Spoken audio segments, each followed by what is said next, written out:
একটি শান্ত সমুদ্রের ওপর দিয়ে একটি মাছ ধরা নৌকা যাচ্ছে। এস্তোনিয়ার উত্তর উপকূলের আকাশ তখন শান্ত, চারপাশে হালকা কুয়াশা।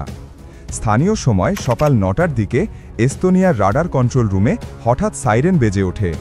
স্ক্রিনে চোখ রাখতেই দেখা গেল ৩টি অচেনা টার্গেট ঝড়ের গতিতে তাদের দিকে এগিয়ে আসছে। অপারেটররা মুহূর্তেই বুঝতে পারে এগুলো কোনো বাণিজ্যিক বিমান নয়, এগুলো যুদ্ধ বিমান, আর তারা দ্রুত গতিতে এস্তোনিয়ার আকাশ সীমার ভেতরে ঢুকে পড়ছে। কয়েক মিনিটের মধ্যে তারা নিশ্চিত হয়ে গেল এগুলো রাশিয়ার MiG-31 যুদ্ধ বিমান। রাশিয়া কেন আবার এই যুদ্ধবিমান নামিয়েছে, আর সেটা ন্যাটোভুক্ত দেশ এস্তোনিয়ায়? MiG-31 হল রাশিয়ার তৈরি এক ভয়ঙ্কর যুদ্ধবিমান। এই বিমান ঘণ্টায় প্রায় ৩০০০ কিলোমিটার গতিতে ছুটতে পারে, মানে শব্দের গতির ৩ গুণের বেশি। শুধু গতি নয়, এর সাথে রয়েছে রাশিয়ার সবথেকে আধুনিক 6th জেনারেশন রাডার। জেসলন নামের এই রাডার একসাথে ২৪টা বিমানকে টার্গেট করতে পারে এবং ৮টা টার্গেট একসাথে লক করে অ্যাটাক চালাতে পারে। এই বিমানে রয়েছে R-33 আর R-37 মডেলের মিসাইল।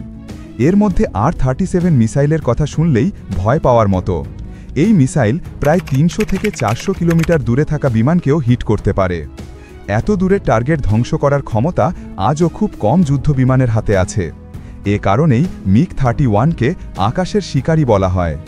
অন্যদিকে এস্তোনিয়ার প্রতিরক্ষা ব্যবস্থা সক্রিয় হয়ে ওঠে মুহূর্তেই। তারা নাসামস নামের আকাশ প্রতিরক্ষা মিসাইল সিস্টেম ব্যবহার করে। এই সিস্টেম আসলে আমেরিকার তৈরি। এতে M120 মিসাইল বসানো আছে। এটা একসাথে ৮০টার বেশি টার্গেট লক করতে পারে। নাসামস থেকে পরপর কয়েকটা মিসাইল ছুটে যায় MiG-31 যুদ্ধবিমানের দিকে। কন্ট্রোল রুমে সবার চোখ তখন রাডারের দিকে।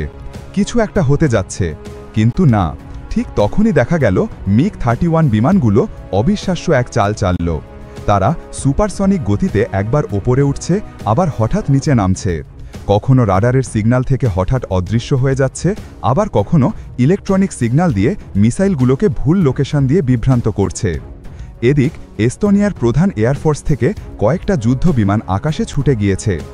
ন্যাটো মিশনের অংশ হিসাবে তখন এস্তোনিয়ার আকাশে মার্কিন তৈরি F-35 যুদ্ধ বিমানও টহল দিচ্ছিল। তারা মুহূর্তের মধ্যে রাশিয়ার বিমানের পিছু নিতে শুরু করে। আকাশে তখন গাম্ভীর্যময় অবস্থা। ৩টা দেশের যুদ্ধ বিমান একসাথে একই আকাশে। এস্তোনিয়ার পাইলটরা চেয়েছিল রাশিয়ার বিমানগুলোকে সীমান্তের বাইরে ঠেলে দিতে, কিন্তু MiG-31 বিমানগুলো পালাচ্ছে না, বরং অদ্ভুত ভঙ্গিতে ধীর গতিতে চলছিল, যেন তারা কিছু একটার অপেক্ষা করছে। প্রায় ১২ মিনিট পর রাশিয়ার MiG-31 বিমানগুলো সীমান্তের বাইরে বেরিয়ে যায়। এস্তোনিয়ার পাইলটরা ভেবেছিল বোধহয় এবার তারা সরে যাচ্ছে, কিন্তু না। ঠিক সীমান্তের বাইরে গিয়ে তারা হঠাৎ ঘুরে দাঁড়ায়, আর মুহূর্তের মধ্যেই এস্তোনিয়ার আকাশে উঠতে থাকা F-35 বিমানের দিকে টার্গেট লক করে।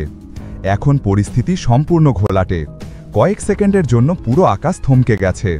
একদিকে ন্যাটোর বিমান, অন্যদিকে আমেরিকান F-35 বিমানে টার্গেট লক, অন্যদিকে ট্রিগারে হাত রাখা পাইলট।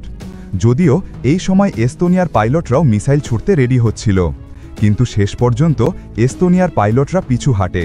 তারা জানত কোনো ভুল পদক্ষেপ পুরো বিশ্বের পরিস্থিতিকে নাজেহাল করে দিবে। ঘটনা শেষ হওয়ার পর এস্তোনিয়া জানায় রাশিয়ার বিমান ১২ মিনিট তাদের আকাশে ছিল। পরিকল্পিতভাবে রাশিয়া এই কাজ করেছে। রাশিয়া অবশ্য দাবি করে তাদের বিমান আন্তর্জাতিক আকাশসীমায় টহল দিচ্ছিল, ভুল করে ঢুকে পড়েছিল।